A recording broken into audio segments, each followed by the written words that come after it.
Yes, ladies and gentlemen, thank you for this kind introduction. I think talking after Günther Oettinger talked is always a hard job to do, but I'll try my best. So let me begin with my brief keynote with an early thought of Steve Jobs. He quoted one time, "I don't need a hard disk in my computer if I can get to the server faster."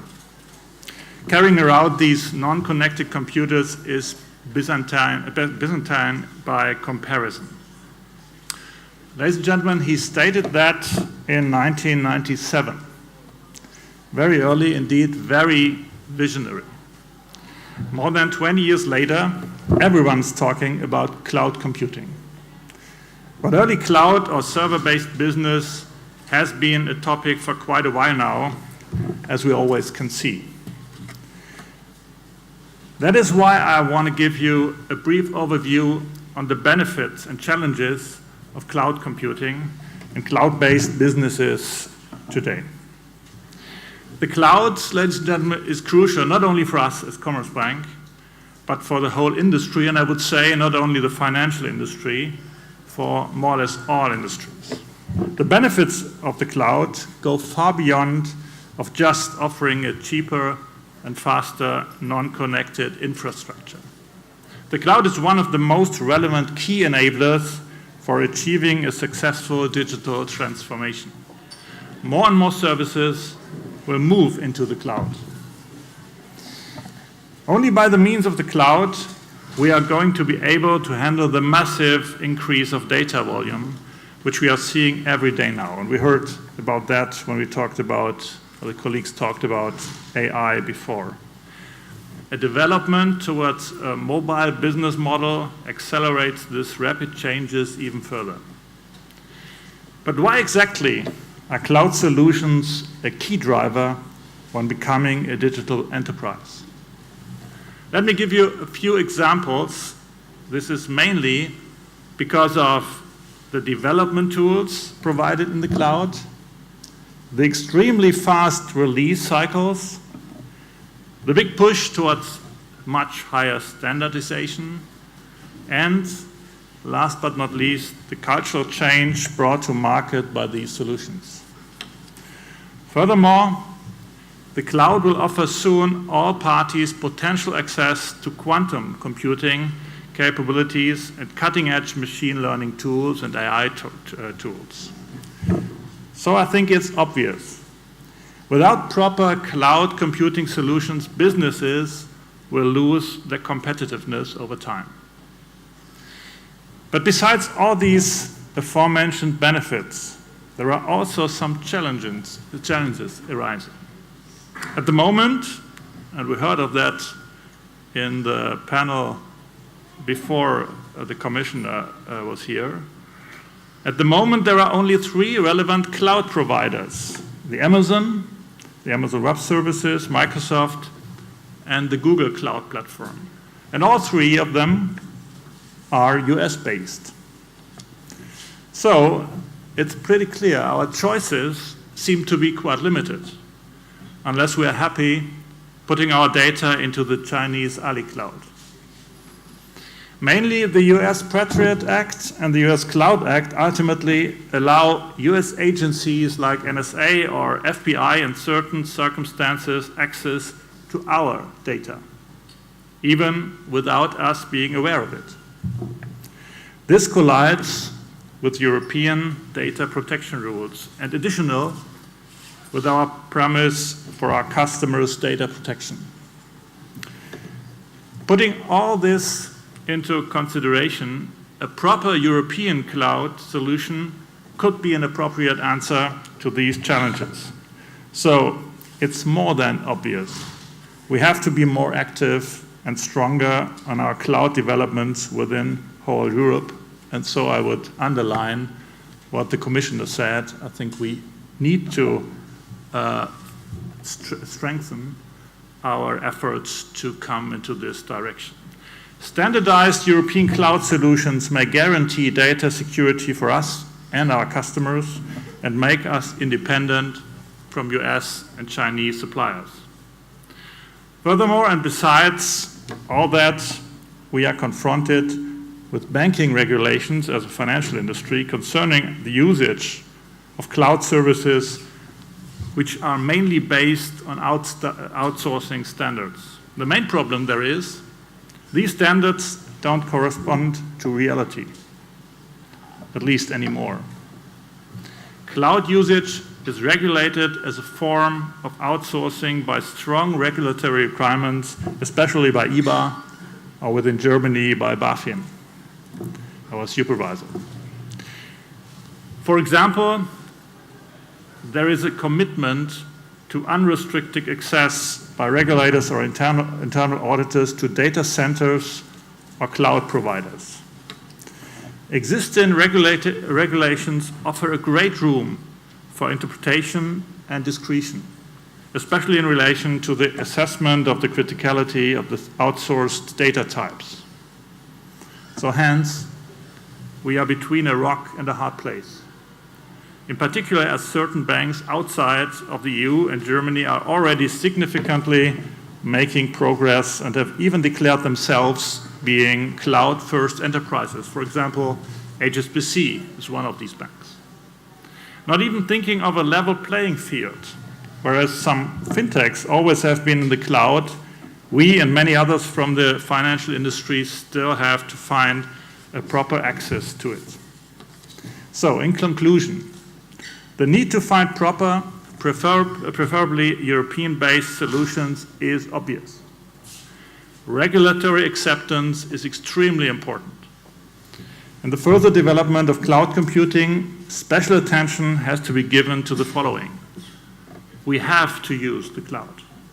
Otherwise, our non-banking competitors will have an advantage in providing customers with better and more convenient solutions.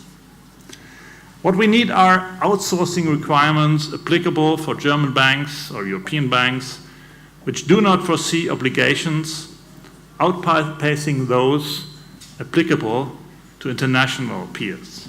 Furthermore, the current European guidelines are very high level and not to the point.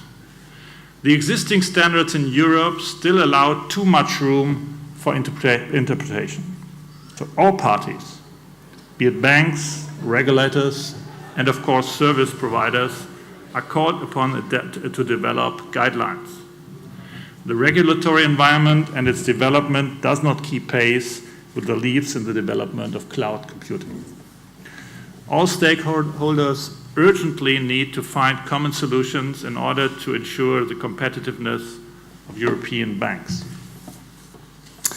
Only by these means we can provide proper cloud-based business models and make sure what Steve Jobs already mentioned as early as of 1997.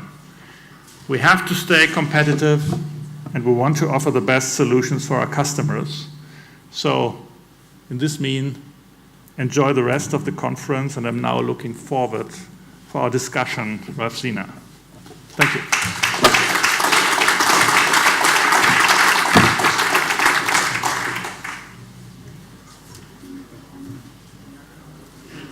So, Mr. Zielke, thank you very much for outlining your vision of the future of Commerzbank and about new frontiers in financing. Sound is okay? Yeah? Okay. About new frontiers in financing. I'm sorry that I have to confront you with a very different sort of frontier Commerzbank is perhaps facing this evening.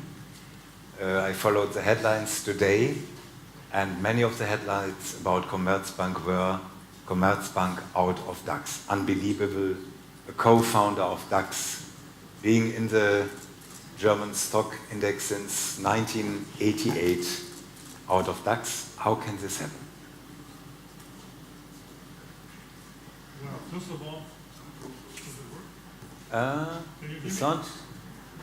Can you have a sound check? Yeah, it's good. better now? Oh, perfect. Perfect. Technician, you know. So first of all, I think we will hear the decision of the stock exchange this evening, but we have to expect, yes, that will happen. And your question was why? I think it's there's a technical answer on it. because of some rules and regulations that leads to this decision.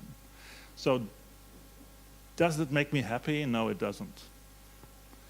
But on the other hand, will it change anything in the role of the bank for the German, we call it Mittelstand, or the German industry as a provider with financial services? No, it will not. And so our customers will not face any different service level or quality of products or whatever because of this decision. So that is, I think, a description of the situation in this point. But I would add some thoughts, a little bit more looking into the future. May I interrupt you for a second? Yeah. It can't make you happen, but perhaps happy. But perhaps in a paradox way, it strengthens as a symptom your desire for transformation.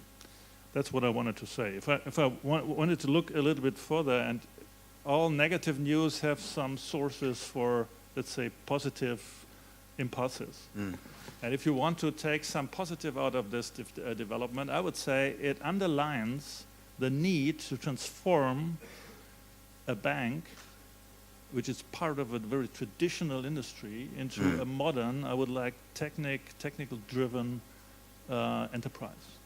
And that's what Commerzbank is doing during some years. That's our strategy, and it underlines that this way is the right way, and if you want to take something positive out of it, that's it. You talked about using clouds. Yes. And so I did something. I wrote to an advisor in the wonderful town of Brussels. He's a specialist for data protection, basic rules of data protection, Datenschutzgrundverordnung. And I wrote to him, Martin Zielke is coming to town. And he has this idea transforming Commerzbank and outsourcing data of European clients. What would your advice be for Martin Zielke? So he wrote me a little letter in a kind of harsh tone. And at first he wrote, the first thing Mr. Zielke must do, he must inform the data subjects, I think he means your clients, in full, before processing, that they are going into the cloud. And he has to inform all the clients of Commerzbank where the data will be processed, who will receive it, etc. Is this a challenge for you, or is it an easy task? Well, I would say it is a not so big challenge, by the way, but it describes a little bit what I mentioned in my brief keynote. I think we have a fear, I would say, in both regulators, politicians, people, if we talk about clouds. And the fear is, I would say, a security issue, because people say cloud is a fluffy word, isn't it? The data is gone; it's in the cloud, in the sky, where nobody knows really to control it. That is the image. I think the reality, and that is our main challenge, to explain that not to the customers because they understand that every day when they use their iPhone or whatever, but to regulators, that the cloud, in terms of security of data, is usually much more secure than any individual solution of an enterprise. Why so your clients could be relaxed in a way? I think it is absolutely in the interest of data protection, if you have this idea of really protect data, that you use always the best tools and the best capacities, the best resources to really assure security. And I think the real point, and there a cloud provider with its resources, with its technology development, is much better able to assure technically secure services than every individual enterprise can do. But I think we have two levels of security here. One level, and that is the most important for the daily business, is that firms have to protect their own and the data of their customers against, let's say, hacking attacks and whatever, criminal doing. And we all know that is happening. And firms have to invest a lot of money and resources to protect their data against these attacks. And it's pretty clear a cloud provider can do that much more effective than the single one is. But there is another one, and that's what I mentioned in my speech there. There's another level of security which is in a totally different dimension. It is a question of, let's say, control of the rules and regulations of nations. And in the case of the United States, it would mean NSA, Patriot Act, Cloud Act. Yeah. That's a different thing. And honestly, we heard that from Airbus. I don't know if the numbers are right, but I think the direction must be right. More than 90% of all data stored in every computer here, every iPhone or whatever, is in a US-based, maybe US or Chinese-based, most of them here from Europe, US-based cloud. So in all of these clouds, because of the US Patriot Act and the US Cloud Act, NSA has access if there is a case of emergency, whatever. So that is fact. So as soon as you are informing your clients that the data are outsourced to the United States, they will have at once the association, NSA, because of the scandal years ago in 2013 when Obama was visiting Merkel and Internet is Neuland to all of us, etc. So they will have this memory. Do you fear any kind of protests of your clients?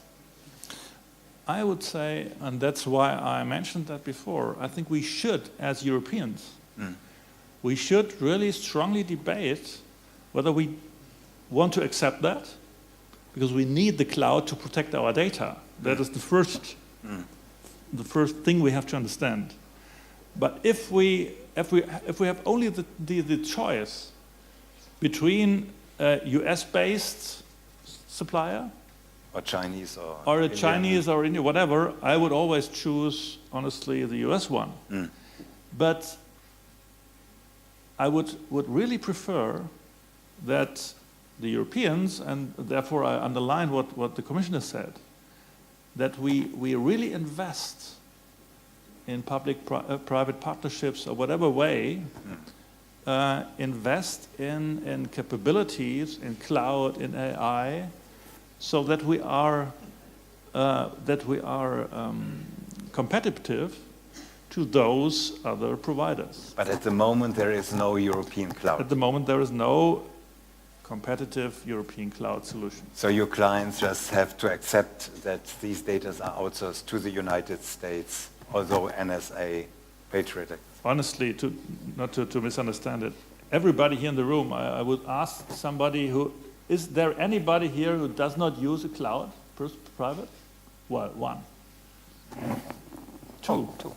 Okay. Small minority. It's not the majority, I would say. So if you use cloud, it is typically a US cloud. But you can encrypt it. You can encrypt it, and we do. You do? So. Okay. But it doesn't help if NSA want to know something. So the encryption does not help in the cases I was talking about. The encryption you need to protect your data against hackers and so on, it's helpful, but they are very safe in the cloud solution, even without encryption. And for the NSA, it doesn't help. Coming back to my little letter to the advisor in Brussels, writing to Mr. Zielke, he wrote... Personally? Yeah, more or less. Contractors, including those outside the EU, will have to demonstrate the same level of data protection, as if they were in the EU. If Commerzbank takes a cloud provider that does not have an adequate level of protection, Commerzbank would bear full responsibility. This can become expensive. In the case of infringements, up to 4% of the world's annual turnover, or 20 billion euros, whatever is higher, especially if Commerzbank does this knowingly. So is this frightening you? No, it's rules and regulations we always are facing. We have, and I can only underline what the guy there says. Data protection for our customers is one of the most important things we have. It's a key part of our business model. And so we have to assure that, especially as banks, I think not only banks, but especially as banks, we have to assure to find the best solutions, the most secure solutions for our customers. But we have to accept that technically and process-wise, cloud solutions are the best, the most secure solutions if you talk about data protections. If we don't want that, we have to offer our customers more or less secure solutions. So my answer there would be, I'm absolutely with him, or her, I don't know, that data protection is a very, very important aspect of I think, the digital digital future, digital business model. But he has to explain the people how we can do that without using clouds. And my idea would be, let's do everything to at least have one European cloud, because that would be a real step in the right direction, because then you have competition and you come to a better, let's say, better level of debating these questions. And is there any hope that there will be a European cloud? Are there initiatives behind the curtain with politicians, with Europe to create it? I think you could hear, if you Yeah. really heard what time. Mr. Oettinger said. No, I think it's not only saying. There are some initiatives, but there is no result as of now. So we all have, I think, not to fight against clouds. That's what I want to point out here. The cloud is not the problem. It is the best way I see to secure data. But the problem is that we in our, let's say, area here, in the European, let's say, Rechtsraum, what is it? Juridical atmosphere area. There is no service provider for clouds, and that is a problem. What is the obstacle right now to get this European cloud from your perspective? Lack of initiative on the political side? Honestly, I don't know it, and it is not worth to think too much about it. I think we should think straightforward. And so we can argue, why didn't we do that? Why did nobody decided that? So I don't think it's worth it. But now, as there is a European election campaign, perhaps this could be also a kind of vision for the future for Europe. They are searching for a positive message for Europe. So a European cloud perhaps could be one.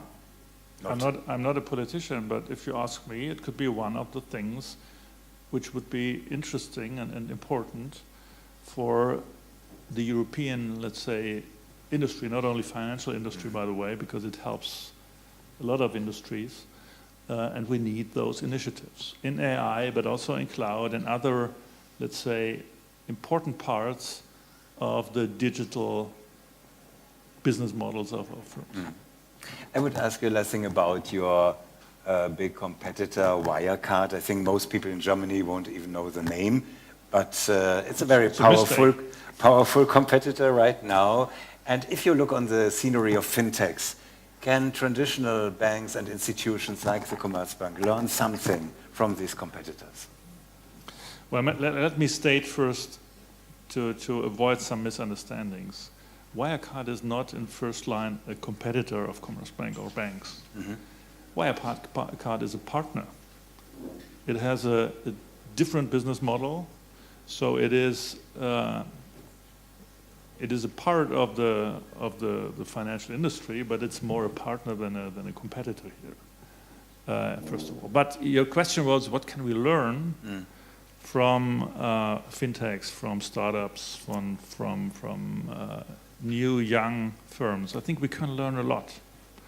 And what I'm always saying is the most what we can learn from startups is not this, the special idea, but the way they organize themselves, they work, they create new ideas.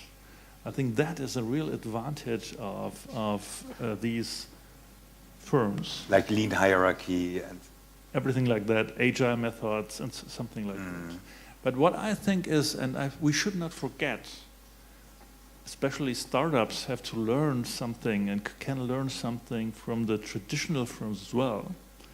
And that's why what I see in the future, we have a lot of examples where startups with good ideas and the way to work partner with traditional institutions in some kind of ways. And that's what we do in several examples, because we have something startups usually don't have. We have the access to the customer, and we have to trust. We are trusted, and especially in the financial industry, that's very important. And so we have something which is important for a successful business model, and we can learn and combine a lot from those, let's say, fast and quick, lean digital only. And will you use this data as you have as a privilege and comparison to your competitors? Will you use these data in the future much more than you did in the past? Because you know everything about your clients, you know everything they are subscribing, buying, they are married, not married, their plans for the future and so on. So up to now you are not using very much of this data material, or? I would say we use a lot, but our clients expect us to use the data better because they understand that, they know that from all kind of products or apps in their lives, that data is used in a way that it produces added value for everything. Everybody knows that. And therefore, I think banks, as other firms, have to use the data they have in a much more efficient way. And the good news is we can do it because of big data, advanced analytics tools, because of cloud, because of other technologies like blockchain, for example. You can use, you have the tools now, and therefore I think clients can expect us to use these tools much more efficient than in the past, and we will do. But what can they, last question, what can they expect for the future? Can you give us a concrete example, a new product because of this more data? Well, let me give you an example in the corporate banking area, for example. We created a new kind of credit, of loan, with a machine engineering firm, and this credit is linked in to the usage of this machine. So if somebody is buying a machine, usually you finance it and you have to pay for this loan every month. So in this new type of loan, it's different. You pay if the machine is used. Okay. And so that helps to So when the company is successful. Yeah, they are successful, they get money, they have the turnover, they have to pay more. If it's less, they have to pay less. And why we can do that? Because we are financing a lot of those machines, so we can have a risk management tool via this, so we can manage that risk for the customer, both the producer of the machine and the user of the machine. It's a quite development, and it's a very positive solution to use this. That is and this product is very attractive. Interesting. Martin Zielke, it was a pleasure talking to you, and very much success for the transformation. Thank you.